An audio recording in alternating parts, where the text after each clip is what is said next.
Hello students, welcome back. In last video, we were discussing about the physical properties of group 17 elements. 17 group elements की हम लोग physical properties discuss कर रहे थे and 4 physical properties हम लोग discuss कर भी चुके थे. कौन कौन सी physical properties हम लोग discuss कर चुके थे? Atomicity, melting and boiling point, metallic and non-metallic character and bond dissociation, enthalpy. Now let's continue with another physical property. Group 17, ठीक है, इसकी फिजिकल प्रॉपर्टीज पढ़ रहे थे हम लोग. फिजिकल प्रॉपर्टीज, तो फिफ्थ प्रॉपर्टी सबसे पहले जो आज हम लोगों को डिस्कस करनी है, that is about the colour of the halogens, या बोल सकते हैं कलर ऑफ 17 ग्रुप एलिमेंट्स.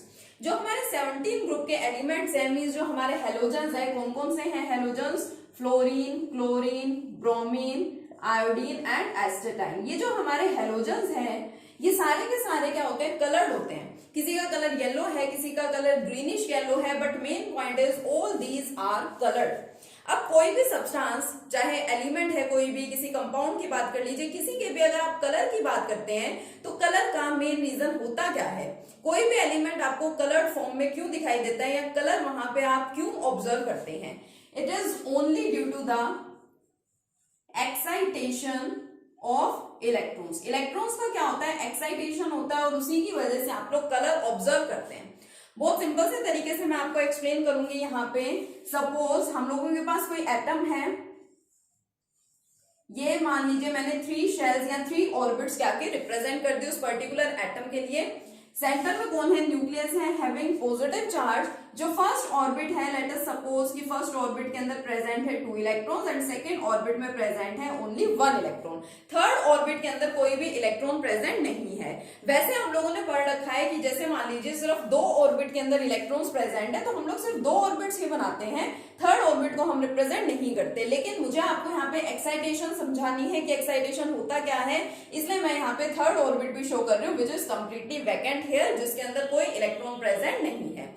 देखिए होता क्या है, अगर मैं कोई भी प्रोसेस करवाना चाह रही हूँ, सपोज मैं आपको बोलूं कि मेरे पास ये एक मोलिक्यूल है, इट इज अ मोलिक्यूल. मान लीजिए ये 2 एटम्स थे, इन 2 एटम्स से मिलकर के क्या बन गया? ये मोलिक्यूल बन गया. अब मैं इन दोनों एटम्स को सेपरेट करना चाहती हूँ, दोबारा से इस मोलिक्यूल को मैं ब्रेक करना चाहती हूँ, तो ऐसा तो पॉसिबल है ही नहीं कि मैंने जस्ट इस मोलिक्यूल को कहीं पे भी ले जाकर के रख दिया और ये अपने आप क्या हो जाएगा? ब्रेक हो जाएगा. No, it is not possible. हमें यहाँ पे क्या करना पड़ता है? कोई प्रोसेस करनी पड़ेगी, या हम लोग टेम्परेचर प्रोवाइड करें, ठीक है. एनर्जी मींस हमें इसको क्या करनी पड़ेगी? प्रोवाइड करनी पड़ेगी. सपोज ये कोई पर्टिकुलर एटम है, इसमें भी कुछ ऐसा ही केस है, हमने इसको क्या किया? हीट किया. हम इसको हीट एनर्जी प्रोवाइड कर रहे हैं. सपोज हीट एनर्जी प्रोवाइड करने से क्या होगा? Excitation of electrons. ये जो आपका सेकंड ऑर्बिट है, जिसके अंदर सिर्फ एक ही इलेक्ट्रॉन प्रेजेंट है, एक्चुअल में एटम को हीट करने का मतलब क्या है? एटम के अंदर और क्या होता है? सिर्फ इलेक्ट्रॉन्स ही तो हैं जो सारी चीजों के अंदर सारी प्रॉपर्टीज में पार्टिसिपेट करते हैं एंड इन्वॉल्व होते हैं. तो एक्चुअल में आप ये मान के चलिए कि आप हीट यानी कि आप एनर्जी प्रोवाइड किसको करवा रहे हैं? इलेक्ट्रॉन को. तो जो इलेक्ट्रॉन आपके लास्ट वाले ऑर्बिट में प्रेजेंट है, वो क्या करेगा? वो उस एनर्जी को, उस हीट को एब्जॉर्ब करेगा, और जैसे ही वो उस हीट को एब्जॉर्ब कर लेता है, तो वो हायर एनर्जी लेवल में चला जाता है. लोअर ऑर्बिट से, लोअर एनर्जी लेवल से वो हायर ऑर्बिट में यानी कि हायर एनर्जी लेवल के अंदर चला जाता है. मान लीजिए ये इलेक्ट्रॉन यहां से चला गया, ठीक है, किधर पहुंच गया? वो नेक्स्ट ऑर्बिट के अंदर, थर्ड ऑर्बिट में, जो कि पहले वैकेंट था, उसमें आपका इलेक्ट्रॉन चला गया. अब ये जो मूवमेंट हुई है इलेक्ट्रॉन की, this movement is known as the excitation of electron. जितने भी इलेक्ट्रॉन्स का एक्साइटेशन हुआ है, ठीक है, यहाँ एक इलेक्ट्रॉन का हुआ है, एक का हमने शो कर दिया. अब होता क्या है कि जहां पे कोई इलेक्ट्रॉन पहले से प्रेजेंट था, एक्चुअल में वहीं पे उसकी क्या होती है? स्टेबिलिटी. अब जो इलेक्ट्रॉन जहां पे जिस स्टेट के अंदर स्टेबल था, वो वहीं पे रहना पसंद करेगा. अब ये इलेक्ट्रॉन यहाँ पे प्रेजेंट था सेकंड ऑर्बिट में, यानी कि वो यहीं पे स्टेबल था और वो यहीं पे रहना पसंद करेगा. वो हायर लेवल में चला तो गया है, लेकिन वहां पे वो स्टेबल नहीं होता. Electron is unstable there. तो इलेक्ट्रॉन करता क्या है? उसको दोबारा से स्टेबिलिटी अटेन करनी है, तो वो वापस से थर्ड ऑर्बिट को छोड़ करके सेकंड ऑर्बिट में आ जाता है. दोबारा से उसने थर्ड ऑर्बिट से सेकंड ऑर्बिट में क्या किया? जंप किया. जैसे हम लोग 11th क्लास में सीरीज पढ़ते थे, लाइमन सीरीज, बामर सीरीज, जो हम लोग हाइड्रोजन का स्पेक्ट्रम पढ़ा करते थे, सेम वैसी ही चीज है, ठीक है, सेम वैसा ही है, इलेक्ट्रॉन्स का एक्साइटेशन ही हम लोग दिखा रहे हैं यहाँ पे। लेकिन होता क्या है कि अगर ये इलेक्ट्रॉन हायर एनर्जी लेवल में गया था तो वो एनर्जी एब्जॉर्ब करके गया था। मान लीजिए वो 10 किलो जूल पर मोल एनर्जी आप उसको प्रोवाइड कर रहे हैं, ठीक है, 10 किलो जूल एनर्जी ये लेकर के एब्जॉर्ब करके हायर एनर्जी लेवल में चला गया था। लेकिन जब वो वापस अपनी उसी पोजीशन पे आएगा तो वो क्या करता है, जितनी एनर्जी उसने एब्जॉर्ब की थी हायर एनर्जी लेवल में जाने के लिए, उतनी ही एनर्जी को वो वापस से रिलीज कर देता है। अगर उसने 10 किलो जूल एनर्जी ली थी अपनी पोजीशन चेंज करने के लिए, तो दोबारा से जब वो अपने उसी मेन ऑर्बिट में आएगा जहां पे वो स्टेबल है, तो वो उतनी ही एनर्जी को क्या कर देगा, दोबारा से रिलीज करेगा।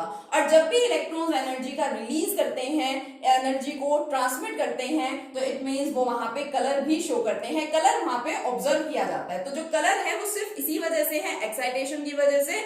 और जब इलेक्ट्रॉन्स जो है दोबारा से इस एनर्जी को रिलीज करते हैं तो वहां पे कलर हमेशा ऑब्जर्व किया जाता है, ठीक है। तो इस वजह से सारे हेलोजन्स क्या होते हैं, कलर्ड होते हैं। आपसे क्वेश्चन पूछा जाता है specially why halogens are coloured due to excitation of electrons. आप एक्साइटेशन वर्ड इसमें मेंशन कर देते हैं तो सफिशिएंट है, सारी प्रोसेस इट मींस आपने एक्सप्लेन कर दी इस एक वर्ड के अंदर ही, ठीक है, due to excitation of electron ऐसा होता है। नेक्स्ट प्रॉपर्टी की बात करें, बड़ी सिंपल सी प्रॉपर्टी है सोल्यूबिलिटी। हम लोग यहाँ हेलोजन्स की बात कर रहे हैं, fluorine, chlorine, bromine, iodine and astatine diatomic form में ये सब एग्जिस्ट करते हैं, यानी कि ये एग्जिस्ट कैसे करते हैं, F2, Cl2, Br2, I2, इस तरह से ये सारे हेलोजन्स क्या करते हैं, एग्जिस्ट करते हैं, ठीक है। मैंने आयोडीन तक लिखा है क्योंकि जनरली हम लोग इनकी स्टडी करते हैं, ओके। तो इसमें जो आपके स्टार्टिंग वाले दोनों हेलोजन्स है F2 and Cl2, these are soluble in water. Water में अगर आप इनको डिसोल्व करना चाहें तो ये दोनों वाटर के अंदर इजीली डिसोल्व हो जाते हैं। किनकी बात कर रही हूँ, सिर्फ फ्लोरीन एंड क्लोरीन की। Now what about bromine and iodine, bromine and iodine बहुत अच्छी सोल्यूबिलिटी इनकी वाटर में नहीं होती है, वाटर के अंदर ओनली स्लाइटली सोल्यूबल है, ठीक है, these are only slightly soluble in water. Water के अंदर अगर इनकी सोल्यूबिलिटी चेक की जाए ब्रोमीन की और आयोडीन की, तो वाटर के अंदर तो ये होते हैं ओनली स्लाइटली सोल्यूबल, बट जो हमारे ऑर्गेनिक कंपाउंड्स है उनके अंदर इनकी सोल्यूबिलिटी बहुत अच्छी होती है। मान लीजिए मैं आयोडीन को डिसोल्व करना चाह रही हूँ इन पोटेशियम आयोडाइड, तो ये आपका एक नॉन पोलर सोलवेंट है, ये आपका एक ऑर्गेनिक सोलवेंट है, यू कैन से, है ना। तो जो आयोडीन है उसकी वाटर के अंदर सोल्यूबिलिटी इतनी अच्छी नहीं होती जितनी की पोटेशियम आयोडाइड के अंदर होती है, ठीक है। तो ये छोटी छोटी सी चीजें हैं जो आपको ध्यान देना है। ये हो गया सोल्यूबिलिटी के बारे में। एक लास्ट इसकी फिजिकल प्रॉपर्टी बचती है, that is the nature of bonds, यानी कि ऑब्वियस है, सिंपल सी बात है, जो आपके हेलोजन्स है वो बॉन्ड्स की भी फॉर्मेशन करते हैं जिस कंपाउंड के साथ वो प्रेजेंट होंगे। फॉर एग्जांपल अगर मैंने यही लिख रखा है सपोज Cl2, इट मींस दो क्लोरीन एटम एक दूसरे के साथ अटैच्ड हैं, तो वो किस बॉन्ड के थ्रू अटैच होते हैं, क्या उनमें आयनिक बॉन्ड बन रहा होता है या उनमें कोवलेंट बॉन्ड बन रहा होता है। तो हमारी नेक्स्ट फिजिकल प्रॉपर्टी यही है, नेचर ऑफ बॉन्ड आइडेंटिफाई करना, किस टाइप के बॉन्ड्स की फॉर्मेशन करते हैं ये हेलोजन्स, ठीक है। चलिए देखते हैं next property. Okay, now let's discuss the seventh and the last physical property, that is nature of bonds.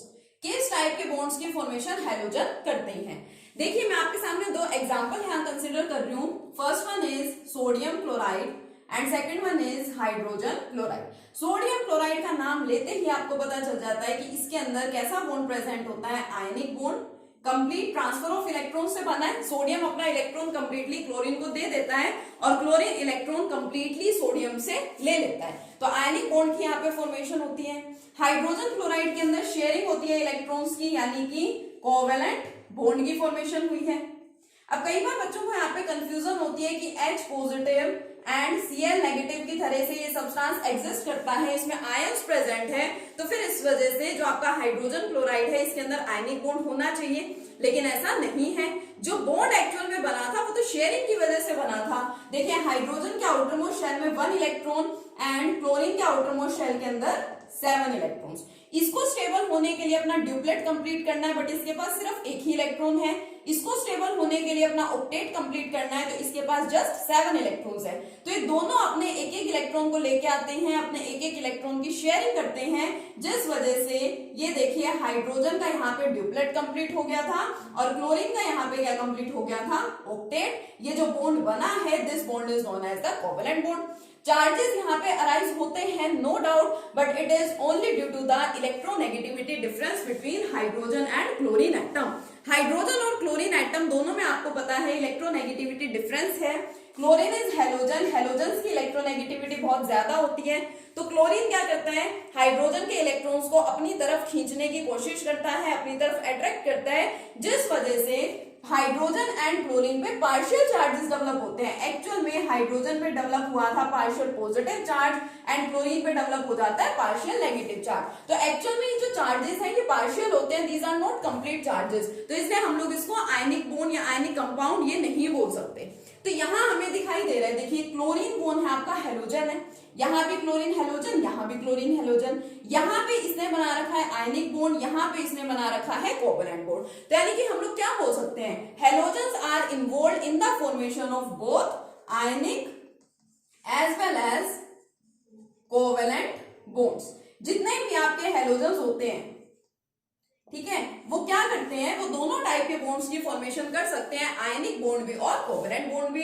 लेकिन याद रखने का और क्या मेथड है, कौन सी कंडीशन है जहां पे आयनिक बॉन्ड बनता है और कौन सी कंडीशन है जहां पे कोवेलेंट बॉन्ड बनता है। तो अगर मान लीजिए आपका halogen, you all know that halogen is generally represented by capital X, means X Y Z कोई भी आपका हेलोजन है जिसको हम लोग कैपिटल एक्स से रिप्रेजेंट करते हैं, ठीक है, रिप्रेजेंटेशन होती है हेलोजन की।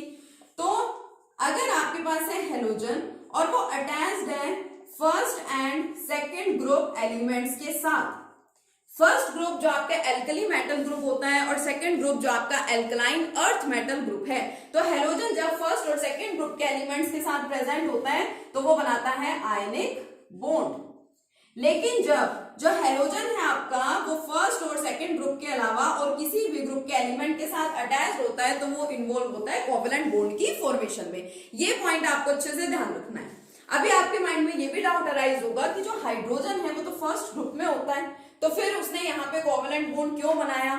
लेकिन जो आपका हाइड्रोजन है वो फर्स्ट ग्रुप में एक्चुअल में प्रेजेंट नहीं होता है। जो हमारा मॉडर्न पीरियोडिक टेबल है उसकी भी ये लिमिटेशन है कि जो हाइड्रोजन है उसकी पोजीशन, उसका बिहेवियर कैसा है, एनामोलस है। एनामोलस भी अगर हम लोग ना बोलें, क्योंकि एनामोलस हम लोग किसको बोलते हैं, एनामोलस हर ग्रुप का जो फर्स्ट मेंबर है वो कुछ डिफरेंट प्रॉपर्टी शो करता है, उसको हम लोग एनामोलस बिहेवियर बोलते हैं। तो बेटर है कि हम हाइड्रोजन का एनामोलस बिहेवियर ना बोले, हम क्या कहें कि जो जो हाइड्रोजन है वो क्या करता है, वो फर्स्ट ग्रुप के एलिमेंट्स की जैसी प्रॉपर्टी भी शो करता है। आपको पता है वो फर्स्ट ग्रुप से भी रिजेंबल करता है और वो 17 ग्रुप से भी रिजेंबल करता है। जस्ट उसकी पोजीशन कहां पे है, सिर्फ उसको रखा गया है फर्स्ट ग्रुप के ऊपर, बाकी उसे फर्स्ट ग्रुप में स्टडी नहीं किया जाता है। ये आप लोग भी अच्छे से जानते हैं। फर्स्ट ग्रुप आपका लिथियम से स्टार्ट होता है, lithium, sodium, potassium, rubidium, caesium and francium, ठीक है। तो ये आपको अच्छे से ध्यान रखना है, ठीक। तो इसका मतलब जो हाइड्रोजन है वो कोवेलेंट बॉन्ड की फॉर्मेशन करता है। एक और हमारे पास कंपाउंड आता है एल्यूमिनियम क्लोराइड, एक आपको स्पेशली इसका ध्यान रखना है। 11th में आप लोगों ने पढ़ा था एल्यूमिनियम क्लोराइड के अंदर आयनिक बॉन्ड भी बनता है और एल्यूमिनियम क्लोराइड के अंदर कोवेलेंट बॉन्ड भी बन सकता है। तो दोनों टाइप के बॉन्ड्स एल्यूमिनियम क्लोराइड में बन सकते हैं। ये स्पेशल केस है, आपको इसको ध्यान देना है अच्छे से, इसका एग्जाम्पल आपको ध्यान होना चाहिए, ठीक है। तो ये क्या हो गई, ये हो गई आपकी फिजिकल प्रॉपर्टीज कंप्लीट 17 ग्रुप की। नेक्स्ट लेक्चर में मिलेंगे केमिकल प्रॉपर्टीज के साथ। Okay, thank you.